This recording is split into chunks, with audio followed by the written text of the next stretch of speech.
Welcome back to another Kakuriyo no Yamadeshi review. Today is episode 3. I'm Justin, What is up? I'm Logan. and together we're Couch Talk. As always, we are anime viewers only, no source material, and we'll discuss the episode and give our scores at the end. You ready to jump I in? am ready. So, we get a little more, I don't know, it really provides more of her dark past, I guess. Just a little more of the conversation between her and Akayashi. Really, that's it. I don't know. There wasn't like a whole lot more provided there. We already know it gave her I food. think it. I think it's to give us a hint on who it was, because the beginning and then at the end, the whole rice and curry thing Maybe. with it. That's my theory. Then we get a little bit of history of the place. There's 8 lands. There are 8 lords. They kind of go over that real quick. And for the ogre god, gave Aoi some rewards. Gave her the little hairpin and a kimono. It was like, all right, you have this. The hairpin will eventually bloom, and when that flower falls off, that's the end of your time limit to pay back your debt. Or your grandfather's debt, not your debt. It's her debt now, but her grandfather's debt. Or he never. Or what did he even say? No. It's. Probably I think. probably I he think has to it's. marry him. I think it's so weird how he's being super nice now Uh when he was a dick last episode. Maybe it has to do with that she was able to win over the Tengu. Cause the Tengu seemed to be like pretty like up there. Like even later in the episode, like when people found out she had the leaf thing, like everyone just got terrified instantly and was like, "Oh, is she a Tengu or whatever?" Like I feel like they're probably up there for like top dogs. I guess, but it's still just. I don't know. He seemed to do a 180 very quickly, but I don't know. It's whatever. like, is he rude? Is he nice? Who knows? He's Oh, he's rude. I mean, kidnapping someone to another dimension and forcing the grandfather's debt onto them and then forcing them to marry you is pretty rude. But anyway, they go to Yota, the capital of their lands. So of course, she has to wear a mask through there because humans aren't really supposed to be there, except for, of course, everyone knows her grandpa Shiro. He was apparently able to walk through fairly freely without having too much issue. Um, her not so much. Um, we learned that the ogre's god's favorite food is the blood entrails of young girls. Of course, why Makes wouldn't sense. They're demons. They kind of like to eat flesh and humans. It's their he? thing. Um, Oh, then we get a little bit about Suzerain, who's just kind of like one of the well, she was a geisha, but now she's not, considering they took her away. But she was the younger sister of one of the guys at the Tenya, or something like that. Yeah, who works for the something ogre like that. god Tenya Ya. So they always throw like a little extra like Ya at the end of everything. Yeah, Um, I do like though when they're leaving after meeting with her, like she walks out on the street, she doesn't have the mask on, and then she puts it on as they start walking down the street. It's like you probably should have I, put it on before you left out in the street, because there's all these. They're just walking by and apparently no one cares. But then she puts on her mask and it's like, then she starts walking down the street. Everybody just saw you. Like, how did they? I don't know. How do they know that she's a human by her face?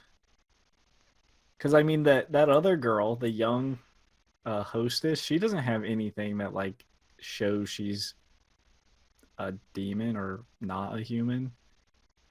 uh, They just sense it or maybe. something on the nose.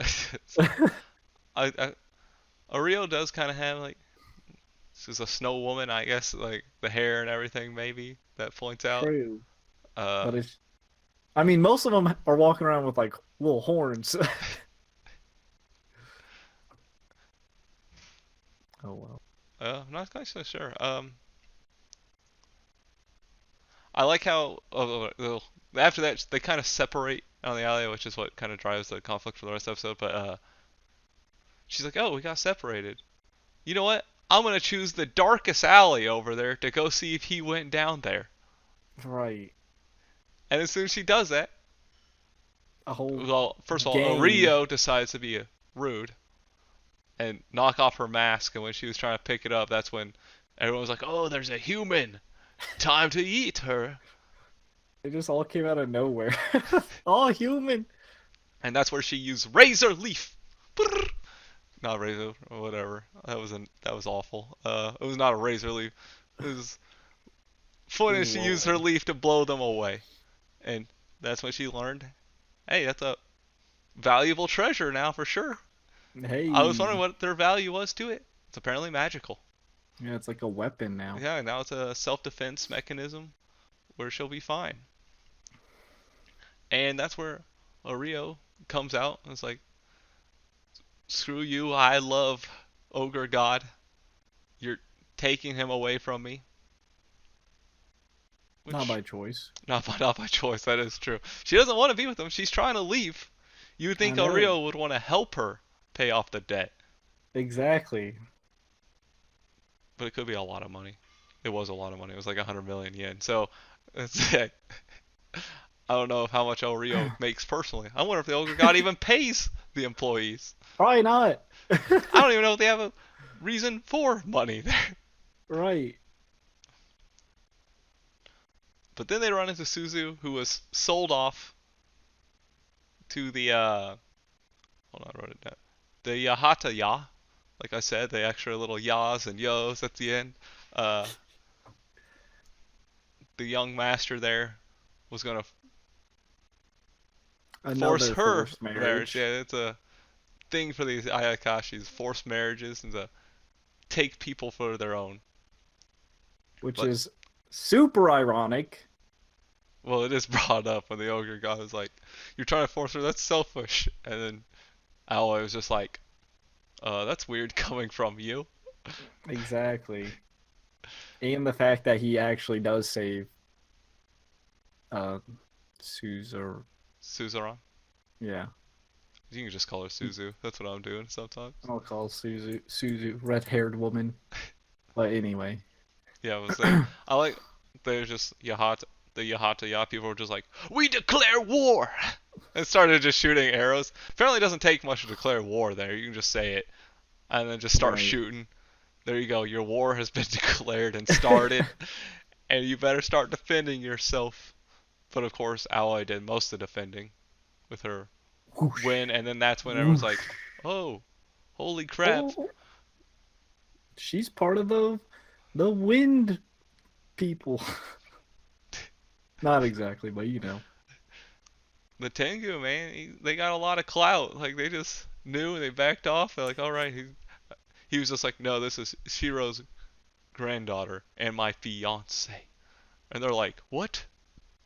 The ogre god's bride?" And they were just like, they were just flipping, dude.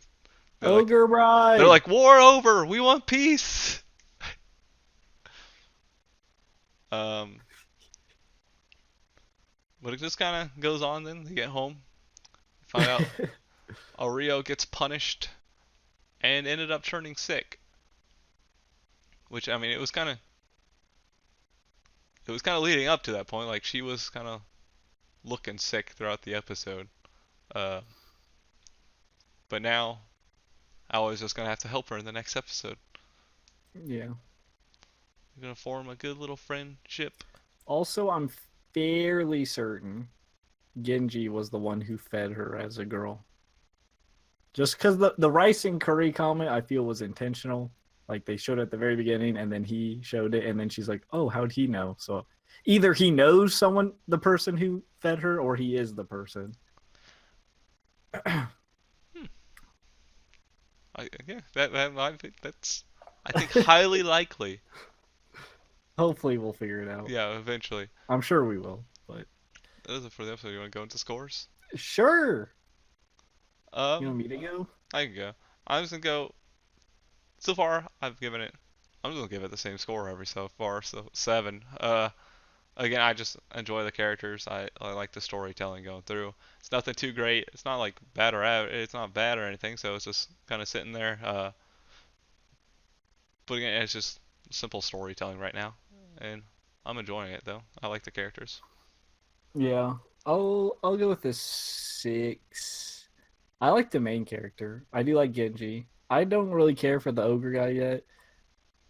Him being nice all of a sudden was a bit strange, at least in my opinion. Um, I feel like she's gonna fall in love with him, which I have a thing against where people force. It's like, oh, I forced you to fall in love with me happily ever after. It's like, right, but I don't know. Also, hopefully, it takes a different twist because I feel like she's gonna work her thing, fall in love with him, and then everyone's gonna be happy. She's no longer gonna want to pay off the debt, but we'll see. I think she'll pay off the debt. I hope she actually She'll works pay it and off, pays but off the then debt. I think she'll end up with him still. Like she'll pay it off, and That then I don't hope. I'm not saying I hope that, but I think that's how it's gonna go. Probably she'll probably be like, "Here's the debt, but I can make my choice on my own now. I do want to marry you."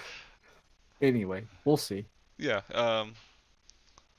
But yeah, that does it for the review. Spiel time. As always, be sure to like, subscribe, hit the notification bell to be notified every time we upload. Comment down below, let us know what you thought about this episode, what you did, didn't like, what you'd score it, anything like that. Again, no spoilers as we are anime viewers only. We stream over at Twitch. Links are in the description below. And until next time, peace out. See ya.